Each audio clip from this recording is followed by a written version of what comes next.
예수님의 십자가 고난을 생각하는 사순절 둘째 주일을 보내고 있습니다. CBS 광장, 오늘은 최근 사순절 묵상집 사순절을 살면서를 펴내신 약대감리교회 송규희 목사님 모셨습니다. 목사님 안녕하세요. 네, 안녕하세요. 예. 먼저 전국의 CBS 애청자분들께 본인 소개와 더불어 인사 한 말씀 해주시죠. 네, 저는 약대교회를 섬기는 송규희 목사입니다. 약대교회는 부천에 있고요, 약대동에 있습니다. 그래서 약대동에 있어서 약대교회이기는 한데 네. 제가 이렇게 해석을 합니다. 약한 자가 대접받는 교회 또는 약한 자가 대단해지는 교회, 약대교회로 부임한 지는 한 16년 정도 되었고요. 약대교회를 통해서 지역사회를 섬기는 다양한 활동들을 하고 있습니다.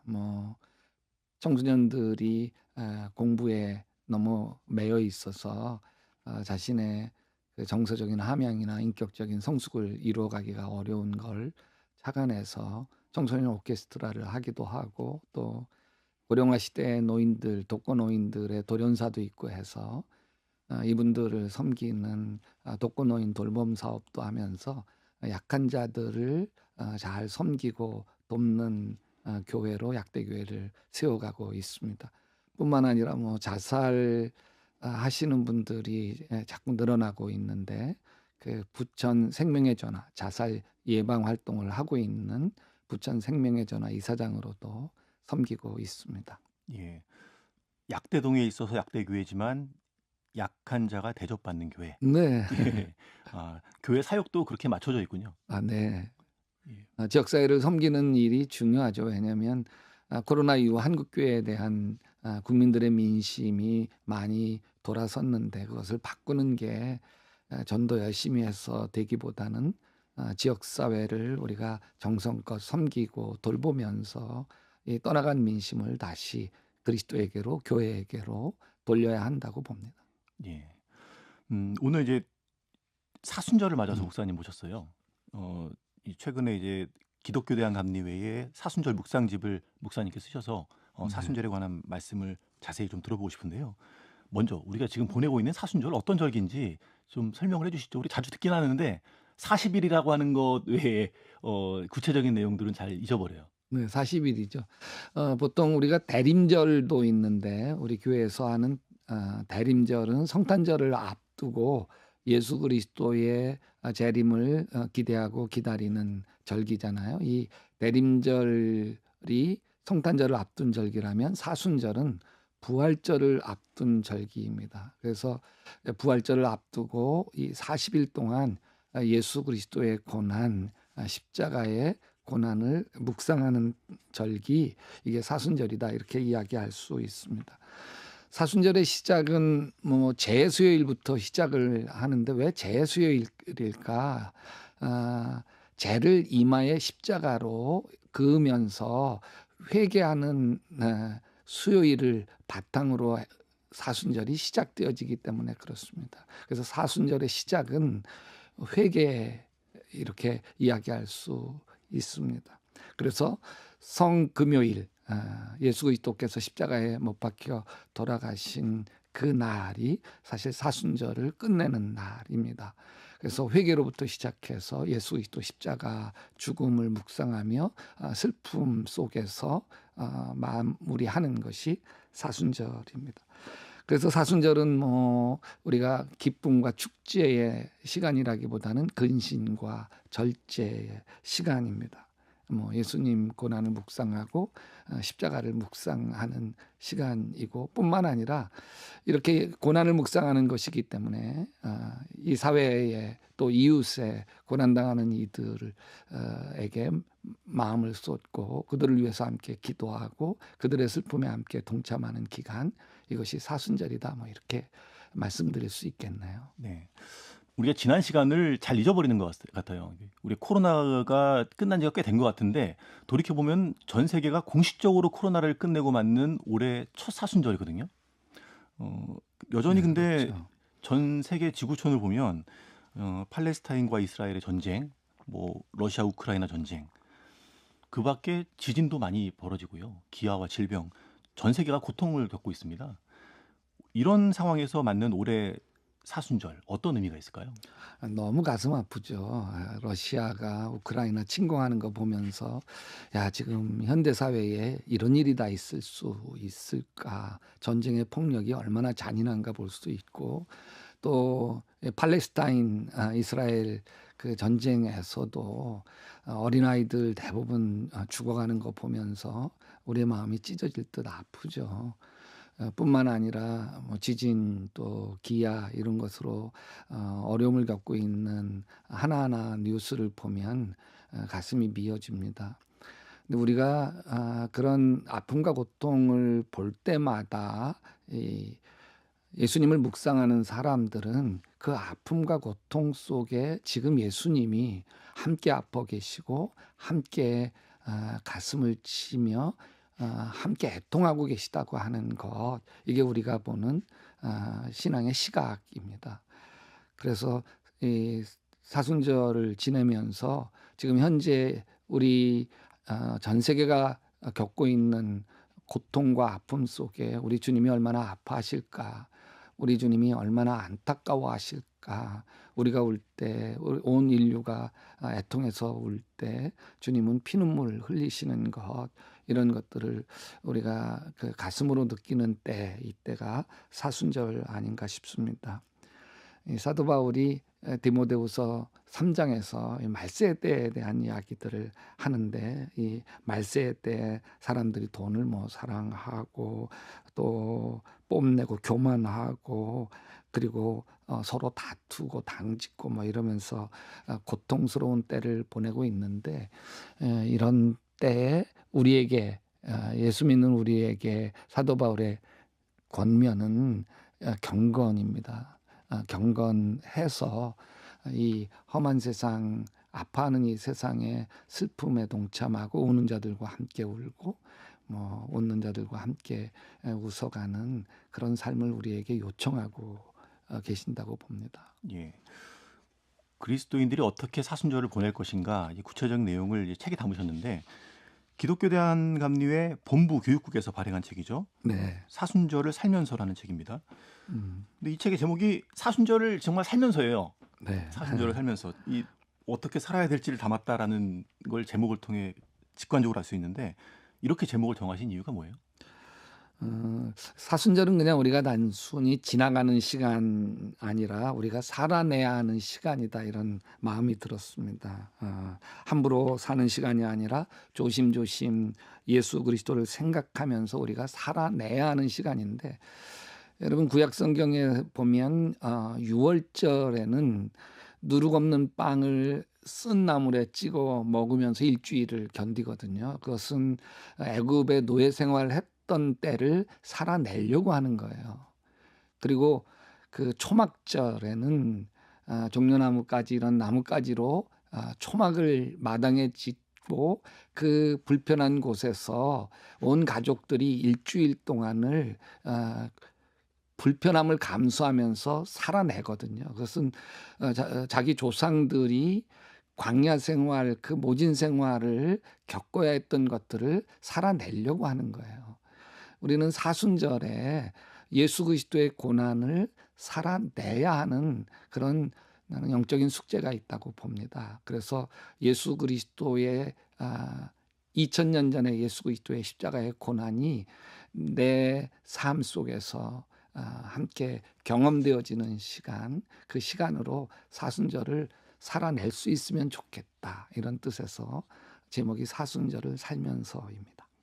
그 말씀은 그리스도인이라면 반드시 이렇게 살아야 한다는 내용을 담았다는 얘기군요. 물론 그렇죠. 예, 사순절뿐만 아니라 일상 속에서도 그리스도인은 사순절 기간과 동일하게 살아가야 한다는 말씀을 담고 있는 겁니다. 그래야 되지 않을까요? 네.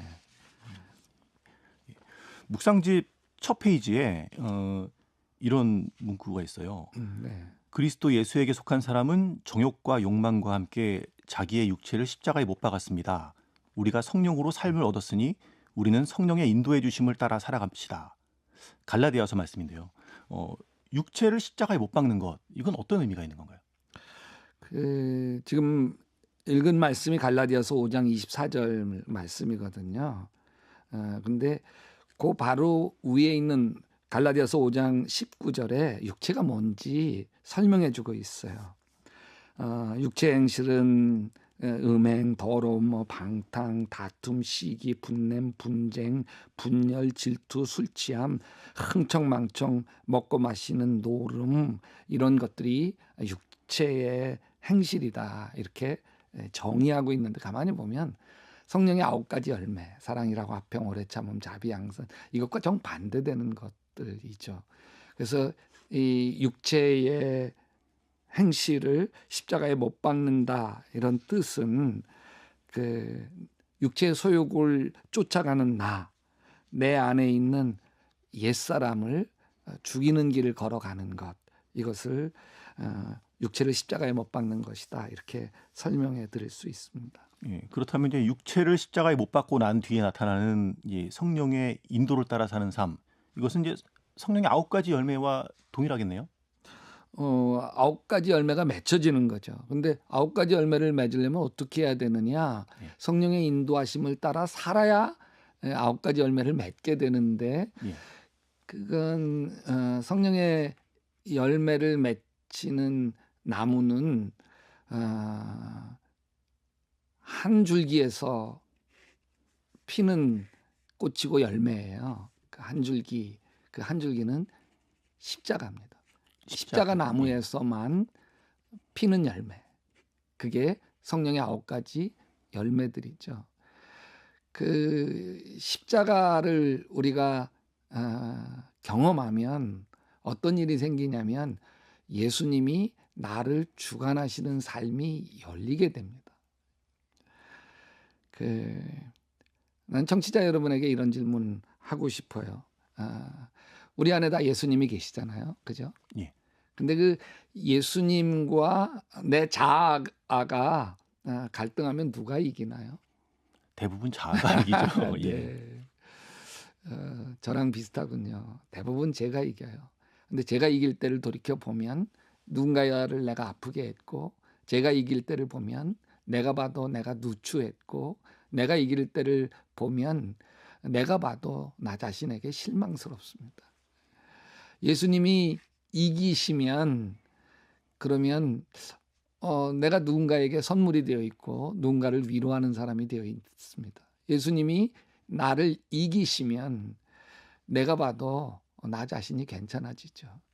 그래서 예수님이 나를 다스리는 삶을 살아가는 것과 내 욕심, 내 아집이 나를 살아가는 삶을 사는 것, 이것은 정반대의 결과를 가져다 줘요.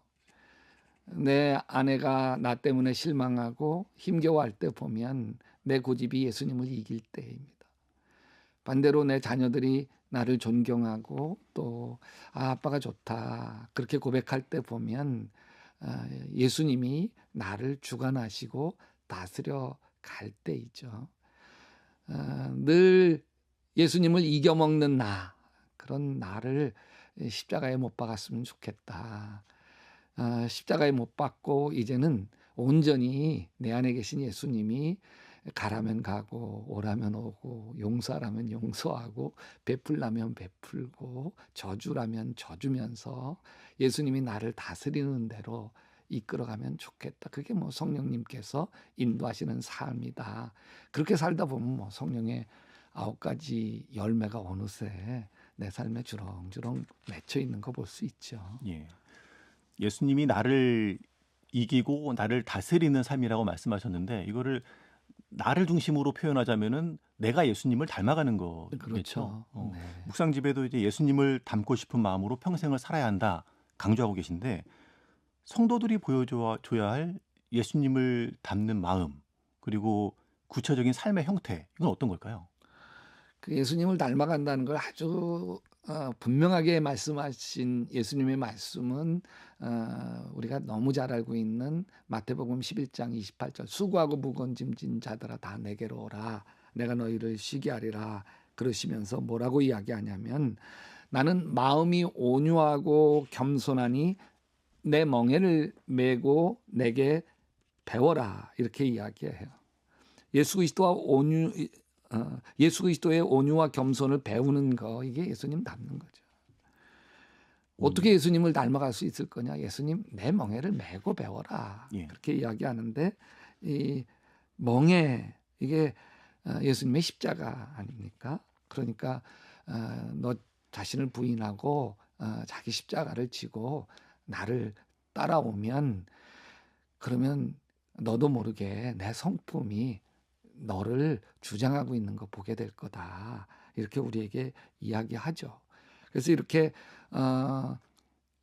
예수 그리스도의 온유와 겸손을 배우기 위해서 십자가 따르는 삶을 살게 되면 오른밤 때리면 왼뺨 돌려대 주게 되고 또 오리를 억지로 하자고 막 우격다짐을 하면 심리까지도 흔쾌히 걸어 가주고 그리고 나를 가슴 아프게 한 사람 7번씩 70번이라도 용서할 수 있게 되고 또 예수님처럼 발 닦아주는 아름다운 삶을 살아갈 수 있게 되는 거고 조금 더 보태면 우는 자들과 함께 울고 즐거워하는 자들과 함께 즐거워하는 아름다운 삶도 우리가 예수님 닮아가는 삶을 살 때 비로소 활짝 열리는 것이라고 믿습니다. 예. 온유와 겸손. 온유와 겸손이라고 하는 것은 이제 방금 이제 삶의 형태도 말씀해 주셨는데 가장 뭐 1차적으로는 사람들의 입에서 나오는 말을 통해서 드러날 것 같아요. 네. 그래서 그런지 목사님께서 이 책에 말의 중요성에 대해서 언급하셨더라고요. 성도의 네. 말, 성도의 언어 생활 어때야 한다고 생각하십니까? 저 자체가 말의 실수가 참 많았어요. 그런 내가 너무너무 싫었고요. 그래서 젊은 시절에 야고보서 3장 2절 말씀을 늘 마음에 묵상하면서 살았어요. 우리가 다 실수가 많으니 만일 말에 실수가 없는 자라면 곧 온전한 사람이라. 내가 온전히 예수님 닮아가는 길에 내 말이 가장 좋은 평가지예요. 말을 보면 뭐 그 사람을 알 수 있죠. 말이 겸손한 사람 어떤 사람이에요? 겸손한 사람이죠. 말이 온유한 사람이 있어요. 참 온유한 사람이에요. 말이 참 사려가 깊다. 그분은 사려가 깊은 사람이에요. 반대로 말이 좀 방정맞다. 그러면 방정맞은 사람이고 말이 좀 사납지. 왜 저렇게 말을 사납게 하지? 그분 자체가 사나운 사람입니다. 그래서 가만히 보면 말이 곧 그 사람이에요. 예수님 닮은 사람은 어떻게 알 수 있느냐? 말을 보면 알게 되죠. 예수님 닮은 사람은 말이 예수예요. 말 한마디 한마디에 예수님의 겸손과 예수님의 온유가 있어요. 예수님의 배려와 격려가 있죠. 말 한마디 한마디에 위로와 사랑이 있어요. 말이 예수다 이렇게 표현할 수 있습니다. 어떤 분은 보면 이런 이야기를 해요. 나는 뭐 성질이 확 급해서 그렇지 확 쏟아내고 나면 뒤끝은 없어 이렇게 얘기하는 예. 난 그런 사람이 가장 싫어요. 왜냐하면 본인은 뭐 마음에 있는 쓴뿌리 다 쏟아냈으니까 후련해서 뒤끝이 없지만 그것을 다 뒤집어 쓴 나는 두고두고 뒤끝이 있고 힘겨운데 그러면서 뭐라고 이야기하냐면 뭐 말이야 바른 말이지 뭐 내가 틀린 말 했어요. 다 뭐 자기 잘 되라고 하는 말이지 이렇게 이야기를 하는데 사도 바울은 에베소서 4장 29절에서 이렇게 얘기해요. 무릇 더러운 말은 너희 입 밖에도 내지 말고 오직 덕을 세우는데 소용되는 대로 선한 말을 하여 듣는 자들에게 은혜를 끼치게 해라. 바른 말 하지 말고 선한 말을 하라고 하는 것이 권면이에요. 어떤 말이 선한 말일까? 내가 한 말을 듣는 사람이 내 말 때문에 위로가 됐다. 선한 말이에요. 힘이 됐다. 선한 말이에요. 은혜가 되었다. 딱 선한 말이에요. 내가 아무리 좋은 말을 했어도 내 자녀가 그것 때문에 반발하고 신경질 내고 은혜가 안 된 거잖아요. 그건 선한 말이 아니에요. 주님께서 우리에게 야 선한 말을 해라. 그것은 내 한마디 한마디 하는 말 때문에 내 말 듣는 사람이 은혜 받고 용기를 얻고 위로를 얻었으면 좋겠다. 사순절에 특히 내가 한 말이 나에 대한 평가구나. 그리고 주님께서도 내가 무익한 말을 하면 그것에 대해서 하나님 앞에 가서 반드시 해명해야 될 거라고 이야기하거든요. 내가 누군가를 가슴 아프게 했거나 시험 들게 했거나 그렇다면 하나님 앞에서 해명해야 되니까 이 사순절에 내 한마디 한마디 내 배우자에게든 또 내 이웃에게든 교인들에게든 위로가 되고 용기가 되는 은혜를 끼치는 말을 한번 하면서 살아보자 이렇게 이야기하고 싶습니다. 상대에게 꼭 필요한 말이라 하더라도 그것이 상처로 남을 수 있다면은 하지 않아야겠군요. 은혜가 안 되면 하지 예. 말아야죠. 예. 은혜가 안 되면. 이 사순절 마지막 주는 고난 주간이죠. 네. 예수 그리스도의 십자가 고난을 묵상하는 주간인데 사순절 마지막 주간이 끝나면 이제 아까 말씀처럼 부활주일입니다. 네. 기독교인에게 부활주일은 가장 의미 있고 중요한 절기잖아요. 네, 네. 죽음을 넘어서는 부활, 그 바로 직전에 이제 사순절의 긴 고난 주간까지 포함한 사순절 절기가 있는데 맞아요. 네. 부활 앞에 있는 고난, 이거는 신앙적으로 어떤 의미가 있을까요? 그 말씀하신 고난을 성경적인 언어로 말하면 십자가입니다. 십자가. 고난의 십자가는 기독교 중심이에요. 예배당 가장 중요한 곳에 십자가 있고 믿는 사람 집 가정 중요한 거실에 십자가 있죠. 십자가가 예수님 죽으신 자리예요. 그래서 예수님 왜 죽으셨을까? 예수님의 죽으심과 나는 무슨 상관이 있나? 나에게 십자가는 무엇인가? 십자가를 모르면 그리스도인이 아니죠.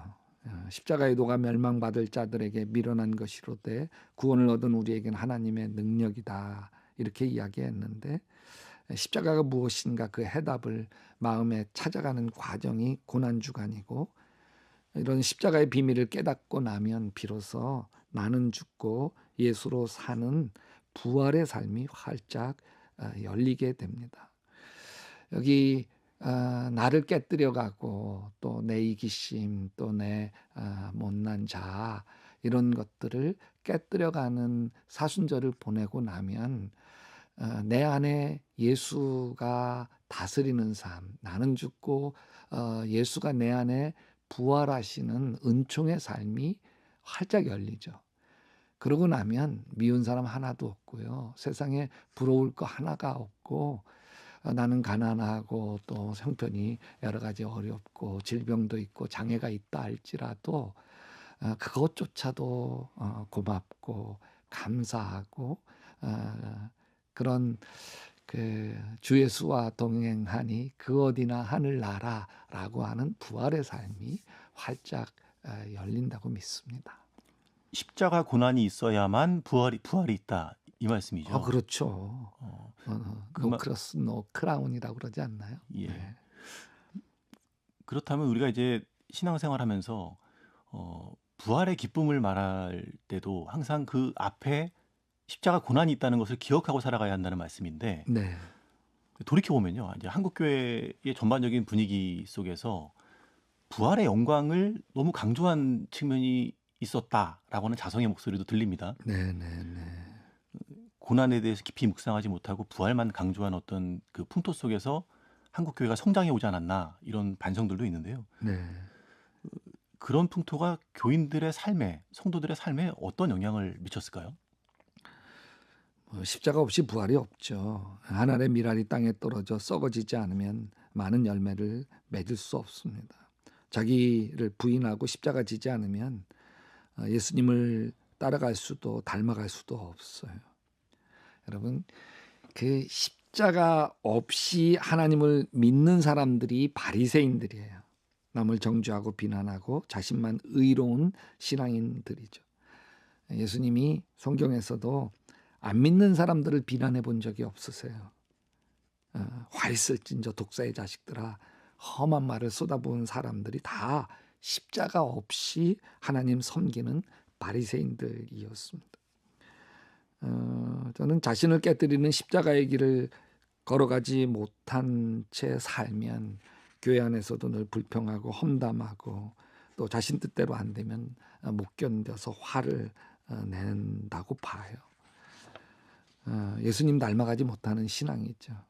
또 이 교회 공동체가 지역사회의 어려움을 외면하고 교세 확장만 하는 것도 저는 십자가 없는 신앙, 십자가 없는 공동체라고 봐요. 십자가 없으면 사람도 손가락질 당하고요. 교회도 손가락질 당할 수밖에 없습니다. 우리가 부활의 영광 또 기복적인 신앙, 하나님이 나를 축복해 주셔서 나 잘 됐으면 좋겠다. 이런 신앙에 몰두하면서 예수 그리스도와 함께 고난받는 자리, 십자가 함께 지고 십자가 안에서 내가 변화되는 삶을 살아가는 걸 놓치고 나면 우리의 신앙이 바리새인과 다를 바 없다고 저는 믿습니다. 예. 개인의 삶으로 들여다볼 때 네. 고난의 시기가 상처가 되기도 하잖아요. 그렇죠. 예. 근데 목사님께서는 책에서 네. 상처가 불행이 될 때가 있고 네. 반대로 축복이 될 때가 있다. 이렇게 말씀하셨더라고요. 네, 네. 상처는 어떨 때고 축복은 어떨 때인가요? 뭐 세상에 상처 없는 사람이 없죠. 누구나 다 마음에 상처를 안고 살아갑니다. 상처는 누구나에게 있지만 상처 받는 사람은 다르죠. 어떤 사람은 똑같은 상처인데도 자신의 삶을 원망하고 파멸하는 사람이 있는가 하면 어떤 사람은 그 상처를 딛고 값지고 위대한 삶을 살아냅니다. 예를 들면 뭐 화상을 당했다. 그래서 얼굴도 너무 형편없어지고 정말 인생이 비참해지죠. 그것 때문에 우울감에 빠져 있고 또 자기 인생을 망치고 있는 사람도 얼마나 많아요.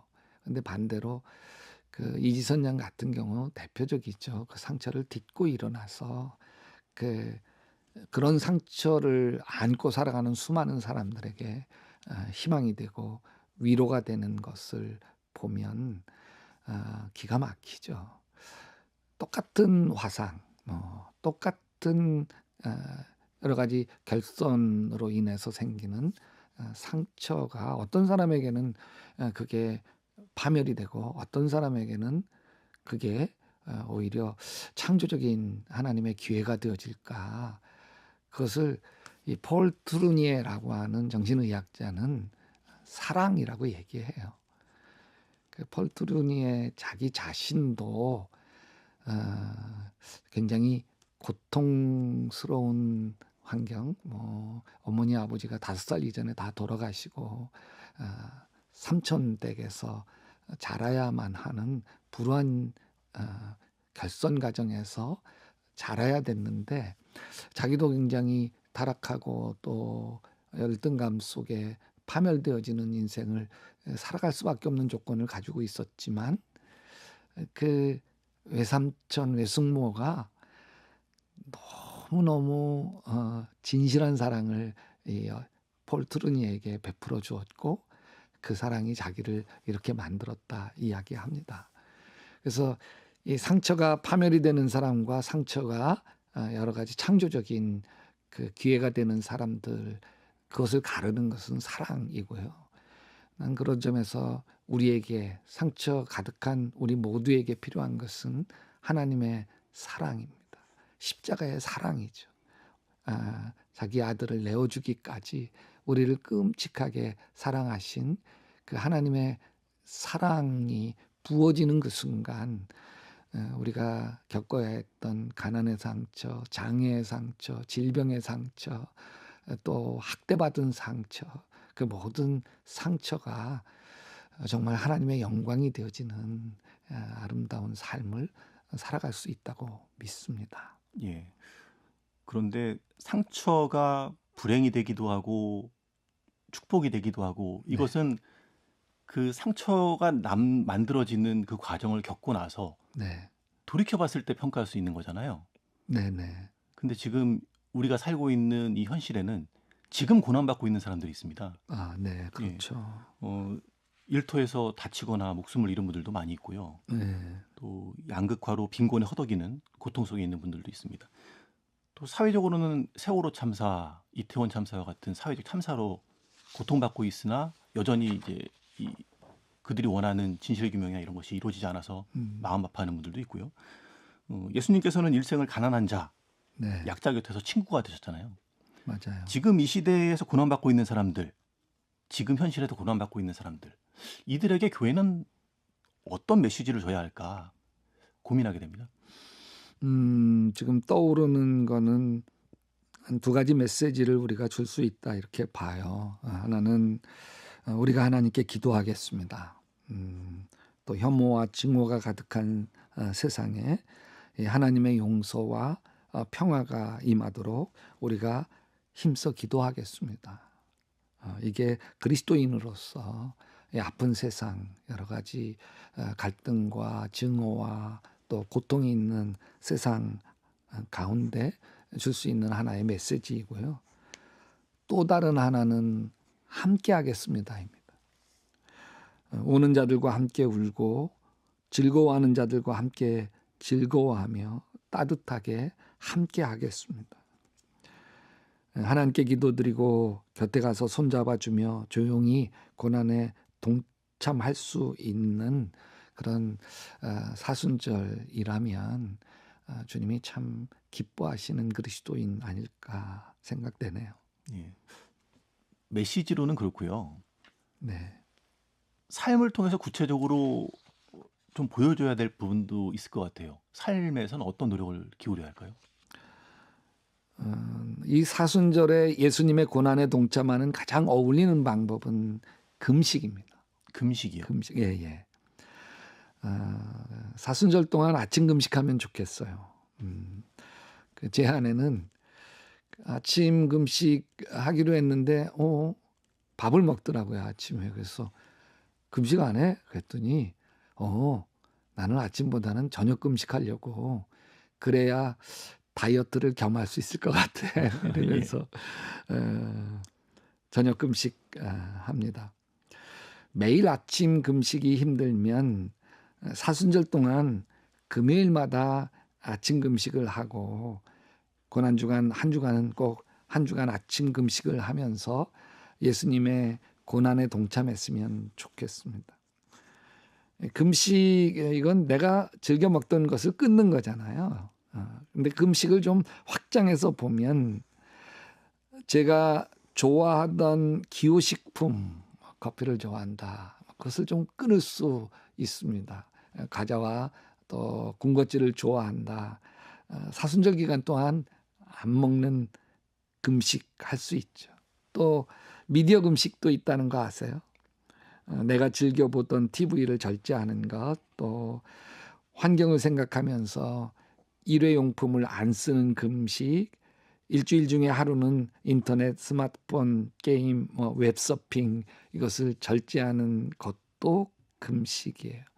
이렇게 내가 즐겨하던 것들을 재미로 느꼈던 것들을 좀 끊고 검소하게 절제하면서 예수 그리스도를 묵상하는 것 이런 것이 사순절에 우리가 지켜야 할 경건 생활이죠. 특별히 한 끼 금식하면 아끼게 되는 비용이 있잖아요. 집에서 한 끼를 만들어 먹으면 한 3,000원 정도 되나요? 5,000원 정도 될까요? 외식하면 10,000원, 20,000원 한 끼 정도가 그런 정도 될 거라고 생각하는데 내가 한 끼 얼마 되지 그것을 마음에 헤아려서 그 금식한 돈 이것을 고난받는 이들을 위해 기도하면서 기부할 수 있으면 저는 아름다운 실천이라고 봐요. CBS 방송을 보면 아프리카의 굶주린 아이들을 위해서 후원하거나 또 팔레스타인 전쟁으로 고통당하는 이들, 또 러시아 우크라이나 전쟁으로 인해서 고통당하는 이들을 후원할 수 있도록 안내받을 수 있잖아요. 그래서 여기 내가 사순절 동안에 금식을 하고 그 금식한 비용을 나누면 저는 우는 자들과 함께 우는 아름다운 선행이 될 수 있으리라고 봅니다. 네. 고난과 죽음, 부활의 의미는 근데 인간에게만 적용되는 건 아니겠죠? 하나님이 창조하신 이 지구촌이 네. 기후 위기로 고통을 겪고 있습니다. 음, 예수님 말씀대로 이제 창조 세계가 풍성한 생명을 누리게 하기 위해서는 사순절에 그리스도인들이 생태를 위해서 뭔가 좀 생각하고 실천해야 하는 노력이 필요할 것 같은데요. 그럼요. 그럼요. 저희 교회에서 3년 전 사순절을 창조 세계를 회복하는 경건한 40일 탄소금식이라는 주제로 40일 동안 사순절 묵상을 했습니다. 또 많은 교회가 이번 사순절에도 창조 세계와 연관된 탄소금식 사순절을 보내고 있습니다. 탄소금식 생소할 수 있으신데요. 탄소금식이란 기후 온난화의 주범인 탄소 배출을 줄여가자는 거예요. 여기 저희가 경건한 40일 탄소금식 할 때 첫째 주는 아무것도 한번 이번 주는 사지 말아보자, 소비하지 않기에 도전했고, 두 번째 주는 일회용 플라스틱을 한번 금식해보자. 세 번째 주는 고기 금식, 고기 1인분 만들어내기 위해서 사람이 먹을 6인분의 곡식과 사료를 줘야 되는 거죠. 그러니까 60명분 가지고 10명분의 고기를 만들어야 되는 거니까. 또 가축 배설물이 만들어내는 온실가스가 큰 문제가 되기도 하고, 또 여러 가지 강이나 수자원 오염을 시키기도 하니까 고기를 금식하는 한 주를 보내기도 하고, 또 4주째는 전기 사용량 줄이고, 5주째는 종이 사용을 좀 줄여보자, 6주째는 전등을 끄고 기도의 불을 켜자, 그러면서 탄소 중립으로 기후 온난화를 저지하려고 하는 전 세계적인 노력에 우리 예수 믿는 사람들이 탄소 금식으로 앞장서 보자, 이러면서 사순절을 보낸 적이 있습니다. 우리가 그 기후 온난화 문제는 우리 인류의 재앙으로 우리에게 다가오는 것이기 때문에 예수 믿는 사람들이 아주 앞장서야 된다고 봅니다. 예. 사순절을 살면서 이렇게 사십시오. 뭐 여러 가지 내용들을 담았고 책 마지막에 내가 죽어야 예수님이 산다 이렇게 말씀하셨더라고요. 지금까지 말씀해 주신 사순절의 의미를 이제 삶으로 실천하기 위해서 이렇게 사십시오. 끝으로 당부의 말씀 한 말씀 해주시죠. 내가 죽어야 예수가 산다. 이 사순절에 경건생활 우리가 어떻게 할 것인가, 저희 교회에서 하는 걸 잠깐 소개를 해드릴게요. 한 3가지의 슬로건 가지고 하는데, 첫째는 예수님과 동행하기예요. 그래서 예수님의 순환을 상징하는 보라색 리본을 전교인이 달고 다니면서 내가 예수님과 함께 늘 동행하지, 예수님 앞에서 부끄럽지 말아야지, 이게 예수님과 동행하는 거예요. 두 번째가 예수님에게 기도하기인데, 1시간 성전 방문 기도를 하도록 성전을 오전 6시에서 저녁 9시까지 개방해서 하나님께 가까이 가도록 예수님께 기도하기를 하고 있고, 세 번째가 예수님처럼 검소하기예요. 환경을 살리는 탄소 금식을 하면서 아나바다, 아껴 쓰고 나눠 쓰고 바꿔 쓰고 다시 쓰는 검소하고 청빈한 삶을 살아가도록 우리가 실천하고 있습니다. 그래서 이번 사순절에 예수님과 동행하고 예수님께 기도하고 예수님처럼 검소하게 살아가면서 예수님 닮아가면 좋겠습니다. 예. 근데 한 가지 덧붙이고 싶은 게 있어요. 지금 여러 가지 다양한 이야기 하면서 우리가 예수님 닮아가야지, 나는 죽고 예수로 살아야지 했지만 그게 내 힘대로 잘 안 돼요. 사도 바울의 고백, 내가 원하는 선은 행치 않고 원치 않는 악을 행하는도다. 그것을 하면 내가 아니라 내 안에 있는 죄니라. 이런 고백이 사실 우리들의 고백이에요. 저도 정말 예수님 닮고 싶었어요. 근데 늘 넘어졌어요. 혈기에 넘어지고 욕심에 넘어졌어요. 아내에게는 함부로 하고 자녀들에게는 내 감정을 쏟아 놓으면서 넘어졌어요. 그래서 저는 저 자신에게 실망할 때가 너무나 많았어요. 그런데 제가 잘한 게 하나 있었어요. 그거는 예수님 닮고 싶다 그 마음 한 번도 포기한 적이 없어요. 그래서 이제 하나님께 기도할 때마다 지금도 뭐 한 40년째 빼놓지 않고 하는 기도가 있는데 예수님의 겸손이 내 겸손 되게 해주세요. 예수님의 온유가 내 온유 되게 해주세요. 예수님의 용서가 내 용서 되게 해주세요.